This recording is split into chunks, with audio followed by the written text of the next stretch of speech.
Fason Radyo. Merhaba değerli dinleyicilerimiz. Bugün 29 Ekim 2025 Çarşamba. Bakü stüdyosundan herkese merhaba. Fason Radyo'da Azerbaycan'dan haberler programına hoş geldiniz. Ben Özlem. Mən də Əli. Bütün dinleyicilerimizi salamlayıram. Özlem, Ali notlarına bakıyorum da bugünün gündemi hem Türkiye'yi hem Azerbaycan'ı yakından ilgilendiren konularla dolu. İlk sırada da çok hoş bir kutlama mesajı var. Malum bugün Türkiye'de Cumhuriyet Bayramı. Bəli, elədir.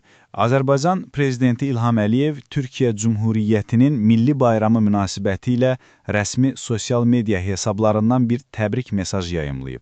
Mesajda əziz qardaşım ifadələri ilə başlayan səmimi bir təbrik yer alıb. Bu xəbərin mənbəyi day.az saytıdır. Ne güzel. Bizim için de çok anlamlı bir gün. Bu mesaj da dostluğumuzu pekiştiriyor.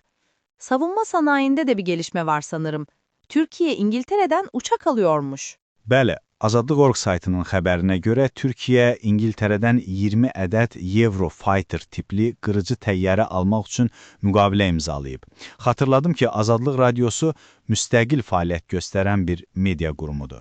Gırıcı dedin, sanırım bu bizdeki savaş uçağı anlamına geliyor değil mi? Kırıp döken cinsten. Bəli, tamamilə doğrudur. Savaş təyyarəsi hava qüvvələrini modernləşdirmək çərçivəsində atılan bir addımdır. Anladım. Şimdi iç siyasete dair biraz daha ciddi notlar var önümde. Toplum TV davası diye bir başlık görüyorum. Bu nedir? Dinleyicilerimiz için biraz açabilir misin? Təbii ki, bu xəbər Meydan TV-dəndir. Onlar da tənqidi mövqeyi ilə tanınan bir media orqanıdır.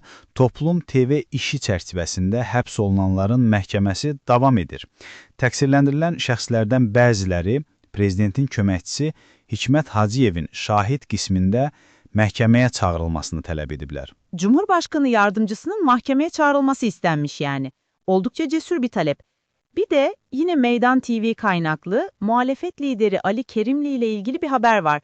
19 yıldır pasaport alamıyormuş, inanılır gibi değil. Bəli, Azərbaycan Xalq Cəbhəsi Partiyasının sədri Əli Kərimli 2006-cı ildən bəri pasportunu yenilədə bilmir və ölkə xaricinə çıxa bilmir. Məsələ Avropa İnsan Hüquqları Məhkəməsinə daşınıb. Vay canına. Şimdi bir de dün konuştuğumuz bir mesele var notlarında. Avronest toplantısı. Dün katılmayacağınızı konuşmuştuk, bugün de gündemde. Bəli, dünən bu barədə danışmışdıq. Milli Məclis nümayəndə heyətinin İrevanda keçiriləcək Avronest toplantısına qatılmama qərarı təsdiqlənib. Səbəb kimi Avropa Parlamentinin Azərbaycana qarşı qeyri-konstruktiv, yəni yapıcı olmayan mövqeyi göstərilib. Anlaşıldı. Gelelim hepimizin ortak derdine, ekonomiye. Şeker fiyatları dünyada düşerken Azerbaycan'da pek düşmüyormuş. Bu hikaye bana o kadar tanıdık geliyor ki. Azadlıq Radyosunun təhlilinə görə son aylarda dünya bazarlarında şəkərin qiymətindəki kəskin ucuzlaşma Azərbaycan bazarına çox yavaş təsir edir. Məqalədə qiymətlərin niyə yüksək qaldığı araşdırılır. Bizde de bazı ürünlerin fiyatı nedense roketle çıkar, paraşütle iner. Hatta bazen paraşütü de açılmaz. Neyse, güzel bir haberle devam edelim. Cebrail yeniden inşa ediliyormuş. Küllerinden doğan Cebrail diye başlık atmışsın. Bəli, bu da day.az saytının xəbəridir. İşğaldan azad edilmiş Cəbrayıl şəhərində yenidən qurma işləri davam edir. Cəbrayıl Azərbaycanın zəfərinin və dirçəlişinin simvoluna çevrilib. Dirçelmek yani diriliş, yeniden canlanma oluyor değil mi? Ne güzel bir kelime. Tamamilə elədir. Yenidən ayağa qalxmaq. Harika. Son olarak da Bakü'den pratik bir duyuru var. Bir mahallede doğalgaz kesintisi yaşanacakmış. Bəli, bugün saat 10-dan etibarən Bakının Suraxanı rayonunun Qaraçuxur qəsəbəsinin bir hissəsinə təbii qazın verilişində fasilə yaranacaq. Boru xəttində təmir işlər aparılır. Umarız işler çabucak biter de kimse mağdur olmaz.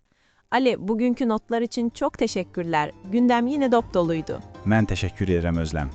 Fason Radyo'da Azerbaycan'dan haberlerin bugünlük sonuna geldik. Yarın yine aynı saatte buluşmak üzere, hoşça kalın.